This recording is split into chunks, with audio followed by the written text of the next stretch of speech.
আসসালামু আলাইকুম। আজকে সকালে এই খরগোশটা আমাদের 4টা বাচ্চা দিছে। এই খরগোশটা আমরা আনছিলাম 1 বছর হয়ে গেছে, কিন্তু আমরা জোড়া দিইনি।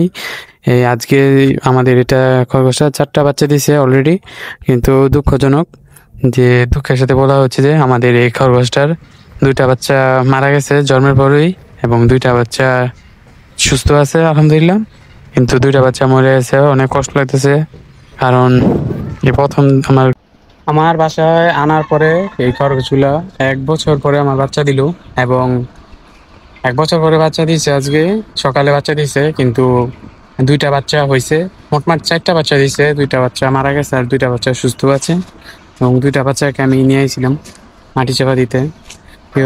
মানে প্রথম যখন গেছিলাম তখন গিয়ে দেখি আমার বাচ্চা 4টা অলরেডি দিছে, কিন্তু তারপরে আমি গিয়া মানে পুরোই অবাক যে 2টা বাচ্চা সুস্থ আছে আর 2টা বাচ্চা মারা গেছে। 2টাকে নিয়েছিলাম পরবর্তীতে মানে মাটি চাপা দিতে হয়েছিলাম, কারণ অনেক খারাপ লাগতেছে আমার থেকে। আমার এই মানে খরগোশ পালনের যে সর্বপ্রথম আজকে বাচ্চা দিচ্ছে আমার, মানে 1 বছর ধরে খরগোশ পালন করতেছি, কোনো বাচ্চা টাচ্চা দেয় নাই। তো আজকে আমার প্রথম বাচ্চা দিয়েছিল, কিন্তু 2টি মারা গেছে। মানে অনেক খারাপ লাগতেছে বলতে নিচে থেকে। কি করবো, যা আছে ভাগ্য সেটাই ভালো, কিছু করার নাই। 2টাকে এখন কবর মানে মাটি চাপা দিতে নিয়েছি।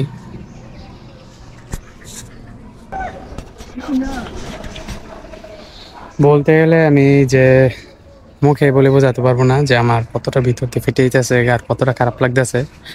মানে প্রথম বাচ্চা দিছে, প্রথম বাচ্চাই মানে 4টা হয়েছে, 4টাতে 2টা মারা গেছে।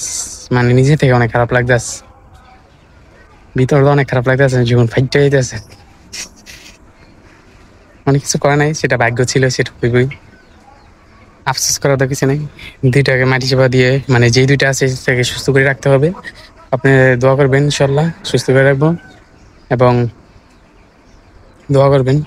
আর এখন এই 2টাকে আমরা মাটি চাপা দিয়ে দিব, কারণ এই 2টা মারা গেছে। এই 2টাকে এভাবে ফেলে না দিয়ে 2টাকে মাটি চাপা দিয়ে দিই, এটাই ভালো হবে। আর সবাই দোয়া করবেন 2টা বাচ্চা যদি সুস্থ থাকে, এবং পরবর্তী ভিডিওতে ইনশাল্লাহ আমি সুস্থ থাকলে দেখানোর চেষ্টা করবো আমরা আমাদের ঘরের 2টা বাচ্চা যে 2টা হয়েছে। আল্লাহ হাফেজ, পরবর্তী ভিডিওতে দেখা হবে।